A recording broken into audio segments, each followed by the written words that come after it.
Welcome to Parvati அம்மாச்சி சமையல். இன்றைக்கி நம்ம பார்க்க போகிற ரெசிபி என்னென்னா, ஒரு அருமையான இட்லி தோசைக்கு சாதத்துக்கு தொட்டுக்கிறதுமான ஒரு சட்னி ரெசிபி தான் இது. நம்ம உடலில் எங்கெங்கே கொழுப்புகள் தேங்கியிருக்கோ அந்த கொழுப்புகள் கரையக்கூடியதான எளிமையான சட்னி. வாங்க வீடியோக்குள்ளே போவோம். சட்னி ரெசிபி எப்படி செய்யுதுன்னு பார்ப்போம். கடாயை காய வச்சுட்டு ஒரு 1/4 கப்புக்கும் கூடுதலாக ஒரு 50 கிராம் அளவுக்கு கொள்ளு எடுத்து நல்லா படப்படன்னு பொரியிற அளவுக்கு வறுத்துக்கங்க. அதோட பச்சை வாசனை நல்லா போய் நல்லா கலர் கொஞ்சம் மாறி வரணும், செவந்து வரணும். அந்த அளவுக்கு நல்லா வறுத்துருங்க. எள்ளு மாதிரி நல்லா வறுபடும், படப்படன்னு பொரியும். இந்த அளவுக்கு நல்லா செவந்து வந்த உடனே எடுத்து ஒரு தட்டில் கொட்டி வச்சுருங்க. இது உடம்புக்கு அவ்வளோ ஆரோக்கியமானது. கொள்ளு வச்சு நிறைய ரெசிபி செய்யலாம். இது சட்னி ரெசிபி. இது சின்ன பிள்ளைங்க கூட விரும்பி சாப்பிடக்கூடியதான ரெசிபி. கடாயை காய வச்சுட்டு ஒரு 2 ஸ்பூன் அளவுக்கு எண்ணெய் சேர்த்துக்கங்க. சேர்த்துட்டு ஒரு 1/4 ஸ்பூன் அளவுக்கு சின்ன ஜீரகம் சேர்த்துக்கங்க. ஜீரகம் நல்லா பொரிஞ்ச உடனே ஒரு 20 சின்ன வெங்காயத்தை உரித்து அதை சேர்த்துக்கங்க. அது கொஞ்சம் நல்லா கலர் மாறட்டும். ஒரு 2 நிமிஷம் வதங்கின உடனே ஒரு 10 பல் பூண்டு, 8லேருந்து 10 பல் பூண்டை சேர்த்துக்கங்க. நான் சின்ன சின்ன பல்லாக இருக்கனால 10 பல் போட்டிருக்கேன். நீங்கள் பெரிய பல்லாக இருந்தால் கொஞ்சம் குறைச்சிக்கங்க. போட்டு அதையும் நல்லா வதக்குங்க.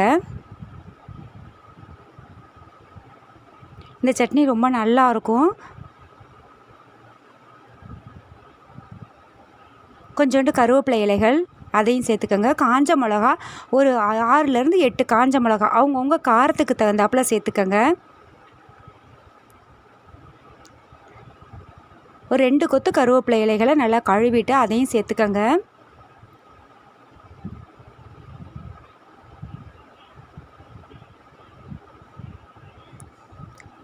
நல்லா வதக்கிட்டு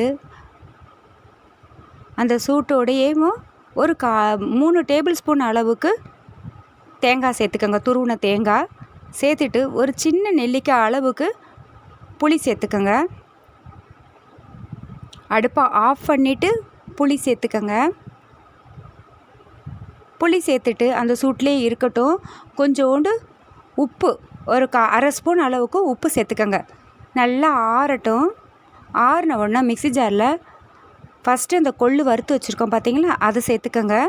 அதை லேசாக கொரன்னு பவுடர் ஆக்கிக்கிட்டு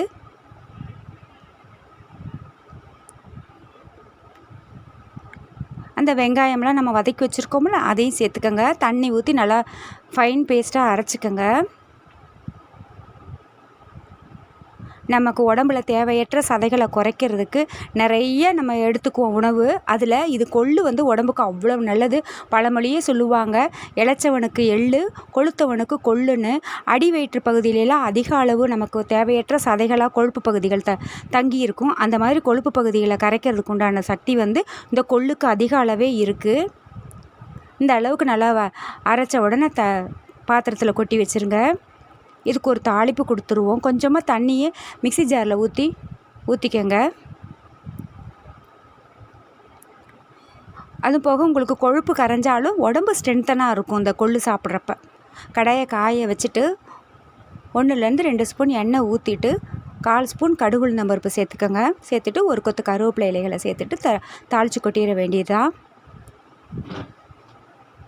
அருமையான கொள்ளு சட்னி தயாராகிடுச்சு. வாரத்துக்கு 2 முறையாவது இந்த சட்னி செஞ்சு சாப்பிடுங்க. இதே போலயே நம்ம சின்ன பிள்ளைங்கள்லேருந்து நம்ம பிள்ளைங்களுக்கு கொடுத்து வளரும்போது இப்போ பூரா ஜங்க் ஃபுட்டை அதிகமாக குழந்தைங்கள்லேருந்து பெரியவங்க வரைக்கும் எடுத்துக்கிறாங்க. அப்படிப்பட்டவங்களுக்கு இந்த கொள்ளு சட்னி அவ்வளவு உதவியாக இருக்கும். பின்னாடி ஹார்ட் அட்டாக் வராமல் கூட தடுக்கக்கூடிய சக்தி இந்த கொள்ளுக்கு இருக்குது. கண்டிப்பாக வீட்டில் ட்ரை பண்ணி பாருங்கள்.